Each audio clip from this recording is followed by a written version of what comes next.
Hey guys, Prangell Gaming here. Welcome back to Talk the Ball. This is the 17th installment, and before we get right into any of your responses and questions you may have had, if you haven't seen any of the other 16 installments, then why not go check them out? There's going to be a link in the description of this video for the last Talk the Ball, or you could access the playlist by clicking the I button, and I really do suggest you go see some of those because it has the top goal scorers, where Millwall were at this point last season, and so on. And as always, if you have any questions or opinions, do feel free to put them in the comments section of this video because I want a Millwall voice throughout. And before we get into anything, I also want your score predictions for the Oxford game, as I think that could be an interesting match. And why not, while you're down there, give your opinions of what you felt went right and wrong in that match. Do bear in mind I record this Talk the Wall on a Monday, so if anything becomes outdated or if new news stories appear, then I'll actually cover them next week. So every week I ask you to put your predictions for the match, or sometimes matches, that Millwall play. And this week Millwall had two matches. So I'll start with the Bolton game. And Joe Holloway was the first person to predict the scoreline. And he said it would end 0-0. And that result probably would have been one that I would have been a lot happier to have seen, to be honest. Because the game was so frustrating if you support Millwall. Next up was actually a couple of people. It was Elite She, Alfie's Wet Gaming and Ronnie McKeeley. They predicted that the score would end 2-1, with the Lions actually getting a very impressive win. If we had scored, I think that might have actually been a scoreline that could have definitely been thrown into the mix. Charlie Collins was the next person to leave his prediction, and he said that Lions would win 3-2, and that game would have been an interesting game to watch, and I would have loved to have seen if we could have won something as crazy as many goals as that. Riley thought that Millwall would win 1-0. I'm guessing that we would have had to highly fight in that game to try and get the result. And finally, Harry CD said we would win 3-1, and well, that was a tad optimistic, but again, if we had scored, I reckon we would have given an interesting account of ourselves. So they were the Bolton predictions, but what about the match I vlogged against Fleetwood Town? So let's start with the perfect scoreline predictors. These were Ronnie McKeeley, Joe Holloway and Riley. They all said that we would win 2-1, so I'd like to congratulate you on getting this right. And I would also like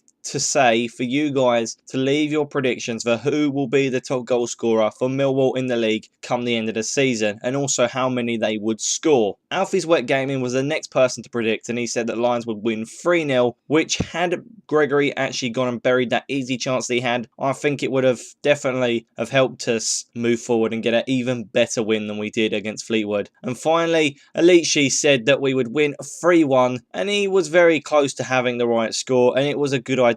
If we actually had scored another goal, then it probably would have gone that way, because he's definitely right with making sure that we concede a goal, because we never keep a clean sheet for love nor money at the moment. Now let's get into your comments from the last Talk the Wall. When Elite She said, I hope we play Hutchinson in one of our games. Well, your wish was put to test against Fleetwood Town, as he got a few minutes after coming on for Lee Gregory. Now, I do have a pretty good feeling that the amount of goals we're conceding in the league, which is 26 and is also the second highest conceded in the league, that Sean Hutchinson will have to get some playtime if he's fit, because we need to see whether he's worthwhile having to play in the games. And he looked pretty good in the game when he came on. The next person to comment was Harry CD, and he was just clarifying something that was said last week, and he said this with that comment. In my last comment about Robson-Kanu, what I meant by he's in his late 20s is that you said a young winger, and It's Hardcore said him. Don't get me wrong, he'd be a great signing. So I'd say there you go, everyone loves how Robson-Kanu. Expect the people at Millwall that have the money, because we would never be able to sign him, because we could never afford the amount of money that he's on. The final comment was by MFC Tube 1885, and it was to do with the signings, and they're actually pretty interesting. He said to sign Jake Hesketh on loan from Southampton, and also sign Tungai Solani on a 1-year contract. So for those of you who don't know who Jake Hesketh is, he's a very talented Southampton youngster, aged 20 years old. And just to paint a bigger picture, if a Southampton youth player isn't enough for you guys to understand how good he is, then he is wanted by Manchester United to add talented English blood into their academy. And Tungai Solani is a blast from the past. Do any of you remember that he used to play for Bolton Wanderers and Middlesbrough in the Premier League? No, just me. Okay, fair enough. So he is now 34 years old.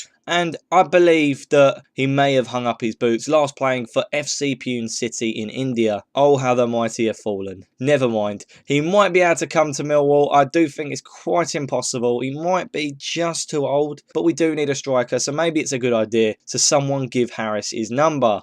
Millwall played 2 matches this week. One was against Bolton and the other was against Fleetwood Town. So what happened in those matches? Well, let's find out. So first we're talking about that Millwall played Bolton Wanderers, and we didn't score in that game for the first time since Coventry in April last season. In that game, Fred played really well and Mark Beavers was a tank in my opinion. He was also the man of the match, even though the Football League didn't put him in their team of the week after his amazing performances against us. Not to mention the assist for David Wheater's goal against us. Never mind, eh? It was a better time to be a Millwall fan on Saturday though, as Millwall were handed 2 penalties and Lee Gregory scored both of those. Fred won the first penalty and Webster won the second. It was a game where we had plenty of chances and well, we just didn't convert them, even the simple ones. So if we hadn't got those penalties in the game, then I do think it could have easily have ended 0-0, as Chris Neal had a pretty easy day despite Millwall scoring both spot kicks. Now it's that time in the podcast where we cover the Millwall news, and our first stop is Calum Butcher, and he said that the Lions fans put a lot more pressure on a team to do well than any other team that he knows. But it is great as they push you on to do great things. They gave him the drive that helped him close down Brendan Maloney and score his first goal for the Lions. Next up is Sean Hutchinson, and he said he's available for selection if Neil Harris wants to play him. That was actually before the Fleetwood game, as he had played 75 minutes alongside Sean Cummins,